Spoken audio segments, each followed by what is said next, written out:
ये पूरे देश के महंगाई बेरोजगारी भट्ठे में डाल दिया लोगों को। पूर्ण है देश के लिए। अगर इस बार देश के युवा नहीं जागेंगे तो फिर पकौड़ा तलने के भी लायक नहीं रहेंगे। उसके बाद जो मोदी जी ने किया, आज देश चल नहीं रहा है, आज देश दौड़ नहीं रहा है, आज देश उड़ रहा है।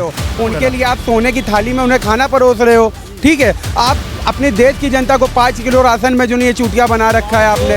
हर 10 या 5 साल में सरकारों को बदलते रहना चाहिए, नहीं तो अगर स्थापित रहेंगे तो फिर यही करेंगे, सब संस्थाओं को बेचेंगे। सबसे ज्यादा भ्रष्टाचार बीजेपी गवर्नमेंट में है, सबसे ज्यादा भ्रष्टाचार बीजेपी गवर्नमेंट में है। मैंने हाई स्कूल पढ़ाऊँ। ये देखो हाई स्कूल के बाद कहाँ नौकरी? हाई स्कूल पढ़े। हाई स्कूल आप कितना पढ़े? मैं शोध कर रहा हूँ, PhD कर रहा हूँ। ये बतावा अभी G20 के बाद दुनिया में भारत का जो एक छवि बना है, उस पर आप क्या कहेंगे? इनकी जगह कोई भी प्रधानमंत्री होता उसकी छवि बनती, लेकिन इनके रहने देश का छवि जो बना है, ये देश की धूमिलपना कर दिए पूरा से। अरे मैंने कहा ना, ये प्रधानमंत्री मोदी जी जो हैं ये पूरे देश के महंगाई बेरोजगारी भट्ठे में डाल दिए लोगों को। इतनी ज़्यादा जनता त्रस्त हो गई है, विदेश घूम रहे हैं, 15 लाख के सूट 10 लाख का बूट पहन रहे हैं। इनके अंदर सिर्फ दिखावा है, छलावा है, झूठा पना है पूरे देश में।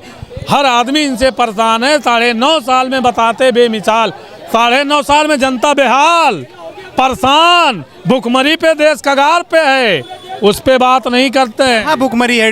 पैसा 1 रुपया आता है, अब तो 1 रुपया मिलता है। पहले एक प्रधानमंत्री कहते थे 1 रुपया आता है, 15 पैसा मिलते हैं। मैंने कहा तबाही हो रही है। प्रधानमंत्री जी ने सिर्फ पूरे देश को छलावा किया है, धरातल पे कोई काम नहीं है। इन्होंने आज तक झूठ बोला है। डायरेक्ट बेनिफिट ट्रांसफर का फायदा नहीं मिल रहा है। मैंने कहा कोई बेनिफिट नहीं है। जनता त्रस्त हो गई है, जनता परेशान हो गई है।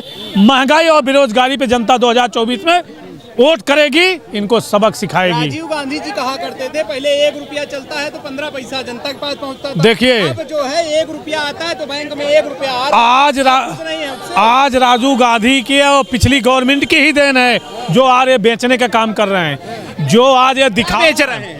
ये पूरे रेल बेच दिए, एयरपोर्ट बेच दिए, पूरे देश की बड़ी बड़ी जो पिछली गवर्नमेंट ने बनाया उन्होंने इन्होंने बेचने का काम बेचा। मैं तो पूछ रहे हैं। मैंने कहा इन्होंने रेल बेचा, तेल बेचा, इन्होंने छोड़ा क्या है? इन्होंने 1-5 काम बता दे बीजेपी वाले कि इन्होंने अच्छा काम किया क्या है, इन्होंने किया क्या है, बेचने के सिवा किया क्या है? पूरे महंगाई बेरोजगारी पे इनके पास बात नहीं है। सबसे ज़्यादा भ्रष्टाचार बीजेपी गवर्नमेंट में है, सबसे ज़्यादा भ्रष्टाचार बीजेपी गवर्नमेंट में है। मुख्यमंत्री जी गलती से मुख्यमंत्री बन गए, इनको तो गोरखनाथ में जाके घंटा बजाना चाहिए था। जो 84 मुकदमे, खुद एक बड़े माफिया अपना मुकदमा खुद ले, पहला देश का मुख्यमंत्री पूरे देश में मैंने देखा कि जो डर गया अपना ही मुकदमा खुद वापस ले लिया हो, वो मुख्यमंत्री कहलाने लायक हैं। कौन सा मुकदमा वापस? अरे 84 आपराधिक मुकदमे माननीय योगी जी के ऊपर थे, 84 मुकदमे थे। इन्होंने सरकार बनते अपने सारे मुकदमे वापस ले लिए। तो राजनीतिक थे। राजनीति क्या है? मुख्यमंत्री से बड़ा गुंडा हमारे देश में प्रदेश में कौन है? मुख्यमंत्री इतने बड़े गुंडे देखते नहीं, हिंदू मुस्लिम को कितनों मरवाए। क्या बात कर रहे हैं आप? ऐसी जी, इन्होंने कितने कहाँ फर्जी है? कोर्ट नहीं जाना चाहिए। मैंने कहा कितने फर्जी घर गिरवाए, कितने का फर्जी, इनका फर्जी सारी सुप्रीम कोर्ट में फर्जी घर ही थे। क्यों गरीबों के घर पे बिल्डोजर इन्होंने चले नहीं है? गरीबों के घर पे बिल्डोजर चला। अभी आपने बात किया G20 की कि G20 से कितना देश का नाम हुआ। वही दिल्ली की गरीब जनता को टेंट के पीछे छुपाने का काम किया सरकार ने। दिल्ली की जनता को टेंट के पीछे छुपा दिया। आप मेहमानों का सम्मान करिए, बिल्कुल अच्छी बात है। अगर कोई बाहर देश का आता है आप उसका सम्मान कीजिए, पर हमारी जनता का अपना घर फूंक के तमाशा मत देखिए। को घर छुपा दिए?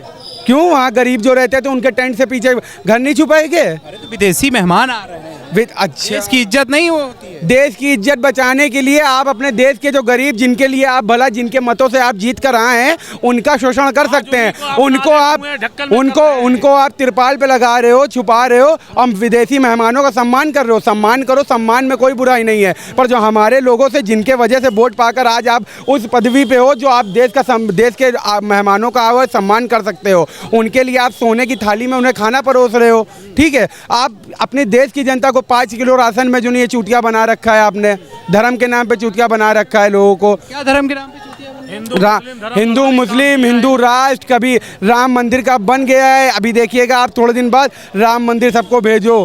हिंदू राष्ट्र से क्या मतलब है? हिंदू राष्ट्र हिंदू राष्ट्र बन ही नहीं सकता कहते हैं ना। है। हिंदू राष्ट्र से हम ये खुद सहमत। बताते हैं 2014 पहले हिंदू खतरे में, बताते हैं 2014 पहले हिंदू खतरे, अब हिंदू आज़ाद है क्या? हम लोग 2014 पहले, हम लोग भी तो हिंदू हैं, हम लोग भी हिंदुस्तान में रहते हैं, हमारी भारत माता भी है, हमारा इंडिया भी है। भाई इंग्लिश में इंडिया बोलते हैं, हिंदी में भारत बोलते हैं, तो हमारा तो हर जगह कहाँ कहाँ है ना, इन्होंने नामकरण किया है पूरे देश में। नहीं तो उन्होंने कहा नामकरण किया?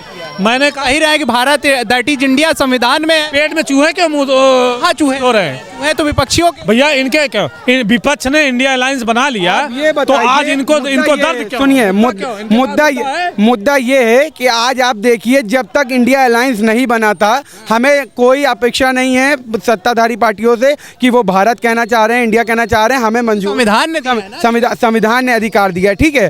पर आप जब ये मुद्दा उठाए, जब आप इंडिया अलायंस के रूप में एक गठबंधन बढ़ता हुआ अपने खिलाफ देख लिया है कि इन लोगों से मुझे अब डर है, उनको ये डर सताने लगा है कि हमारी सरकार जाने वाली है, इसलिए वो किसी ना किसी तरीके से सरकार इंडिया गठबंधन को रोकना चाहती है। आप इंडिया गठबंधन को रोक सकते हो, मैं मान सकता हूँ, आप सत्ता में आप इंडिया गठबंधन को रोक लोगे, पर इस देश की जनता को आप नहीं रोक पाओगे, जो अपना मूल अधिकार पहचान चुकी है कि वोट एक हमारा ताकत है, उससे मैं बदलूंगा। अब ये देश की सरकार बदली जाएगी। ये देश का, ये युवाओं का देश है और युवाओं को हर 10 या 5 साल में सरकारों को बदलते रहना चाहिए। नहीं तो अगर स्थापित रहेंगे तो फिर यही करेंगे, सब संस्थाओं को बेचेंगे और प्राइवेटाइजेशन करेंगे, ठेकेदारी व्यवस्था लाएंगे, क्षेत्रवाद की राजनीति करेंगे और मुट्ठी भर लोगों को पूरे देश को बेच कर दे देंगे। आज वर्तमान में ये स्थिति है कि देश के युवा बेचारे मारे मारे घूम रहे, भटक रहे हैं, उनको रोज़गार नहीं है, नौकरी नहीं है। उन्होंने हर साल 2 करोड़ रोज़गार देने की बात कही थी, आज 9वां साल है उनका, 9 दूनी 18, 20 करोड़ रोज़गार उनको स्थापित करने चाहिए। प्रधानमंत्री जी तो कहते हैं पकौड़े बेचिए।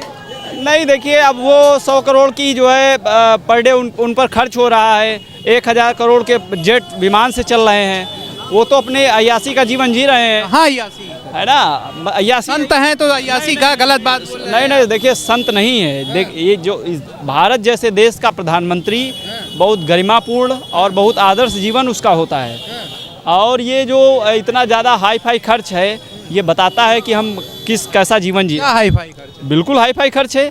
आप कहाँ, अमेरिका से कहाँ कंपेयर कर पाएंगे? अमेरिका जैसा अपना स्टेटस बना रहे हैं, अरे भारत को भी अमेरिका बनाइए ना। एक तरफ कह रहे हैं हम 85 करोड़ लोगों को जो है, 85 करोड़ लोगों को 5 किलो राशन दे रहे हैं, दूसरी तरफ अपना स्टेटस जो है बाइडन से कंपेयर कर रहे हैं, तो ये सब नहीं होना चाहिए। गलत क्या है? बिल्कुल, राष्ट्र का नेता अगर आगे बढ़ करके राष्ट्र के नाम पर जो है जाता है तो राष्ट्र की ही तो उन्नति होती है। अच्छा, यहाँ पे महिलाएं जो है बाहर शौच के लिए जा रही हैं और उनका लिविंग स्टैंडर्ड एकदम गंदा है। लोगों को शौचालय बनवाया नहीं मोदी? अरे 14 के बाद अरे शौचालय बनवा रहे, ठीक है, लेकिन उनका यूज कहाँ हो रहा है? एजुकेशन लेवल गड़बड़ है। अभी मैं आज एक बड़े कार्यक्रम को अटेंड करके आ रहा हूँ। सोशल बिहेवियर चेंज का एक प्रोग्राम था जो इंडिया लेवल पे था, यूनिसेफ का कार्यक्रम था।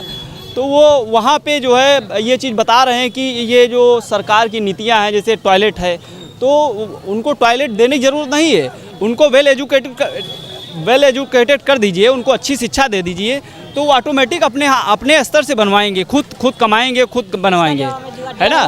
तो है ना, वो, हाँ, यही तो है, ये सब कमीशन खोरी है। पहले आप शिक्षा दीजिए। अभी लोग जो है शौचालयों में कंडा भर रहे हैं, उपले भर रहे हैं, उनको टॉयलेट के लिए यूज नहीं कर रहे हैं, क्योंकि उनका जो सोशलाइजेशन हुआ है, उनके पास शिक्षा नहीं है। तो ये सब लगातार भ्रष्टाचार के मामले हैं, इनकी नीतियाँ। अब हमारे देश के युवाओं से अपील करता हूँ कि नेताओं को मत चुनिए, जो बेहतर नीतियाँ लाए। अब डॉक्टर मनमोहन सिंह थे, वो मौन रहते थे, लेकिन उनकी नीतियाँ बोलती थी। मनरेगा जैसी नीतियों को लाएं, और ज़मीन जो गांव के बेचारे बिना उम्मीद के लोग थे, उनको भी 100 दिन का रोज़गार देते थे। भले उनसे जो है गांव की सड़कें बनवाते थे, लेकिन वो 100 दिन का रोज़गार देते थे। वो जानते थे कि गरीबी क्या होती है, बेरोज़गारी क्या होती है, उससे जो दमन होता है वो क्या होता है। तो वो मौन थे। वो इतना बड़ा गठबंधन लेकर भी 10 साल सरकार चलाए और वो एक डूबते हुए भारत को बचाए। इसमें लगा ये वाली बात बताइए जरा, वो यूपीएससी में कहाँ से पीछे से? अरे बैकलॉग भर्ती भैया, वो 10% दिखा रहे हैं, 20% भर रहे हैं। अभी श्री राम लेडी कॉलेज का भी असिस्टेंट प्रोफेसर का आया वैकेंसी, उसमें हम आपको बता दें कि ये स्थिति है कि 10% EWS को दिया गया है, उसमें 12 सीटें EWS को लॉन्च की गई, 24 सीटें निकाली गई असिस्टेंट प्रोफेसर की। उसमें 24 का 10% कितना होता है? अरे सुन लो हमारी बात, 24 का 10%। 24 सुन लो हमारी बात, पूरी घड़ी सुन लो। आप भी कम रहे हैं। हाँ हाँ प्रवक्ता हाँ सुनो हाँ नहीं जो सवाल पूछे सबसे नहीं बिल्कुल नहीं सुन लो। अरे सुनो पूरी बात हो जाने दो, उसके बाद जवाब कीजिए। मैं ये कह रहा हूँ श्री राम लेडी कॉलेज दिल्ली का है, वो सेंट्रल यूनिवर्सिटी अटैच है। 24 वैकेंसी असिस्टेंट प्रोफेसर की आई है, उसमें 10 EWS को दी गई है, 12 सीट दी गई जनरल को, 2 सीट OBC को दी गई है। अब बताइए अगर 50% भी उनको मिला है, डाटा है क्या आप गूगल पे खोलिए, नोटिस निकालिए, देखिए मैं गलत बोल रहा हूँ। असिस्टेंट प्रोफेसर कॉमर्स की वैकेंसी है, 24 वैकेंसी आई है, जिसमें 10 EWS के लिए, 12 जनरल के लिए, 2 OBC के लिए है। तो ये है भारतीय जनता पार्टी। वो क्या बताएंगे वो? अरे भाई सुन लीजिए मेरी बात, वो सुन लीजिए वो मोदी भक्त हैं, वो अंध भक्त हैं, समझ रहे हैं। वो कुछ नहीं करने वाले हैं। आप पढ़े लिखे, आप गूगल पे निकालिए, आपको खुद आइडिया हो जाएगा। ये जितना जातिवादी खेल है, ये सब अंदर से चीज़ें तय हो रही, ये दुर्भाग्यपूर्ण है देश के लिए। अगर इस बार देश के युवा नहीं जागेंगे तो फिर पकौड़ा तलने की भी लायक नहीं रहेंगे। मैं ये दावा कर रहा हूँ। यहीं पे मिलेंगे 2024 के चुनाव। बताइए। देखो पकौड़ा तलने पहली बात, पकौड़ा तलने की बात तो अलग है। पढ़ लिख कर के IAS बनने की स्थिति में तो IAS की जितना इन्होंने कहा है उस तरीके बैकलॉग से भर्ती नहीं कोई सवाल नहीं, उस स्थितियाँ है ये नहीं पूरे भारत। बैकलॉग से भर्ती कर रहे हैं। कहीं नहीं, कितना पढ़े, कितना पढ़े? कहीं नहीं। मैं IAS बनने की स्थिति में है ये नहीं, तो IAS कहाँ बनेंगे? कितना पढ़े हो? मैंने हाई स्कूल पढ़ा हूँ। ये देखो हाई स्कूल के बाद कहाँ नौकरी मिली? हाई स्कूल पढ़े। हाई स्कूल आप कितना पढ़े? मैं शोध कर रहा हूँ, PhD कर रहा हूँ। कहाँ से PhD? विश्वविद्यालय, लखनऊ विश्वविद्यालय से। अच्छा, कौन से सब्जेक्ट?